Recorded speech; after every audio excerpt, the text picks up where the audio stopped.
Audie Murphy is remembered as America's most decorated World War II soldier, a genuine hero whose courage was matched only by his humility. Yet even a man of such honor could hold a deep, personal resentment toward someone he believed embodied everything he despised. In Hollywood, where Murphy transitioned from battlefield legend to screen actor, he found admiration from many, yet also one man he openly hated more than anyone: James Cagney. Murphy's life was a study in contrasts, from poverty to fame, from the horrors of war to the glamour of Hollywood. But beneath it all was a man who valued authenticity above all else. When he met someone he saw as phony, someone who dismissed the sacrifice of others, Murphy did not stay silent. This is the story of that hatred and the life that made it possible. A childhood of hunger and hardship.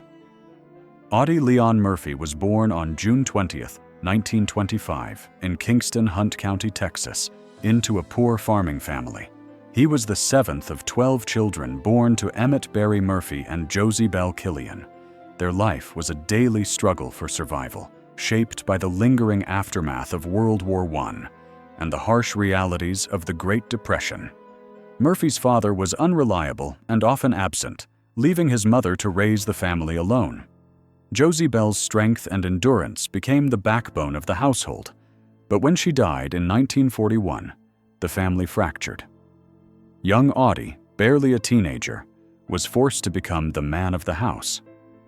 With his siblings scattered to orphanages and homes, he drifted through odd jobs, picking cotton and doing whatever work he could find.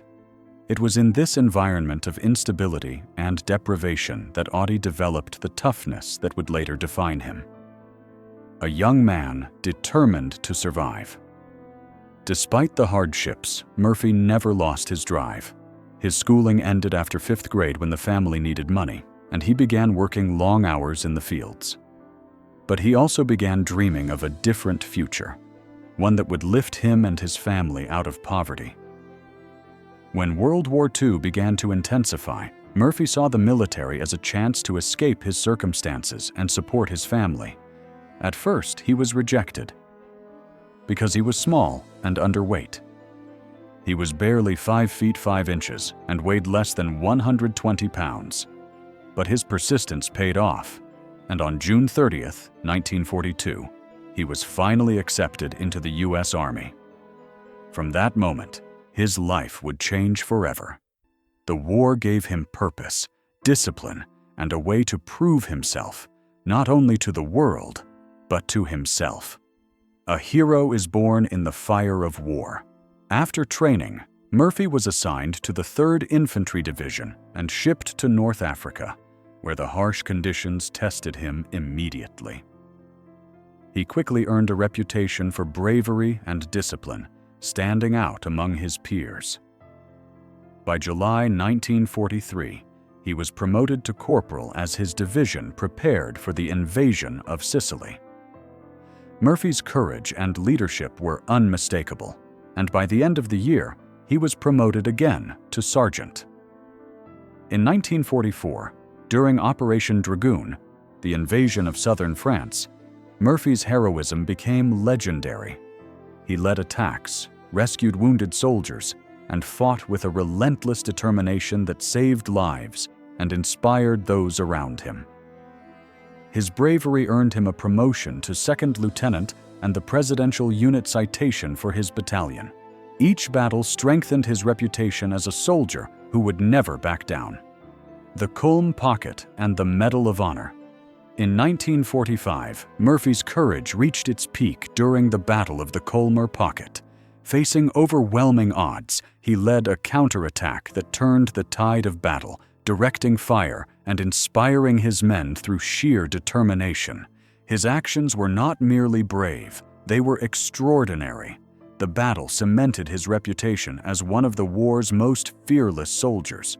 Murphy was promoted to 1st lieutenant and pulled from the front lines to serve as a liaison officer, a role that highlighted how highly his superiors regarded him.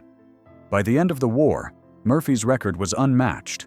He earned every major American combat award, including the Medal of Honor, the Distinguished Service Cross, 2 Silver Stars, the Bronze Star, and the Purple Heart.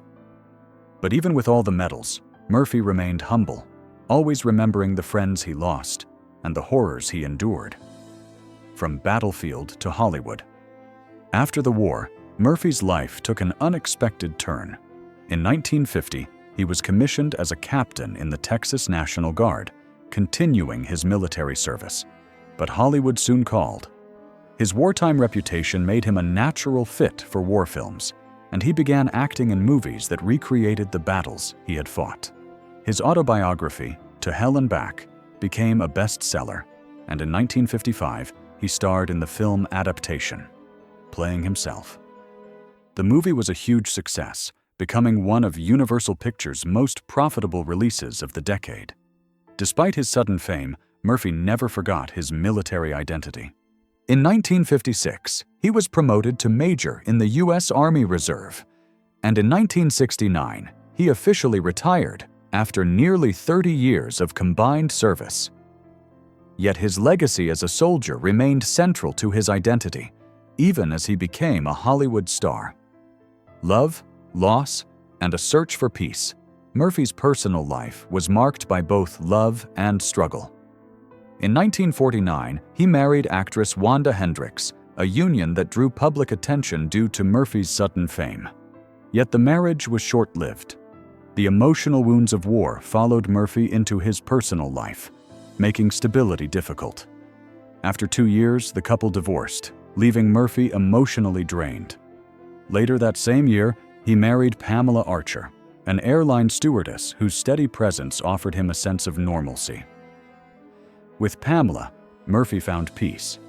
They had 2 sons, Terrence Michael and James Shannon, and he worked hard to be a present father, despite the pressures of Hollywood. Fatherhood gave Murphy a renewed sense of purpose, and he poured his love into his family. Still, the trauma of war never fully left him, and he remained haunted by memories that never faded. A man who hated phony people. Murphy's honesty was well known. He spoke bluntly and refused to flatter people he didn't respect. In Hollywood, he admired actors who carried humility and integrity, especially those with military backgrounds like James Stewart. But there was one actor he could not tolerate: James Cagney. Murphy's dislike was intense and personal. Cagney's public persona, loud, brash, and aggressive, clashed with Murphy's quiet integrity. Murphy felt Cagney acted as if he owned Hollywood, looking down on those who had not come through the traditional acting path. Murphy, a soldier-turned-actor, was seen by many as an outsider. When Cagney dismissed him or called him "soldier boy," Murphy took it as an insult. He did not care about fame or reputation. He cared about respect. And Cagney, in Murphy's eyes, showed none. A clash of values and backgrounds. The tension between Murphy and Cagney was rooted in their different worlds. Cagney was a New York street kid who built his career on toughness and swagger, and he carried that attitude into his acting.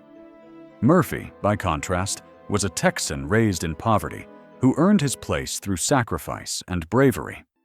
Murphy saw Cagney's acting as mugging, a style of performance that felt fake and repetitive. To Murphy, Cagney's tough guy persona was a mask. He believed Cagney used his fame to hide insecurity, and he couldn't forgive the arrogance that came with it.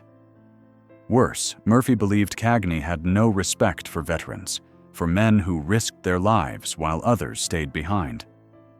The bitterness was not just personal, it was ideological.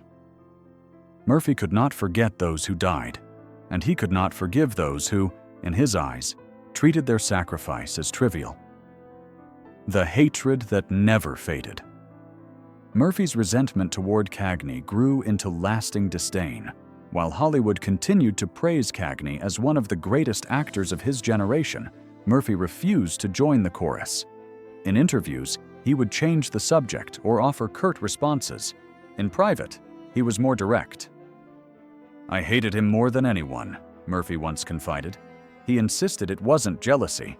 He simply couldn't respect what Cagney represented. Murphy believed Cagney was everything false about Hollywood.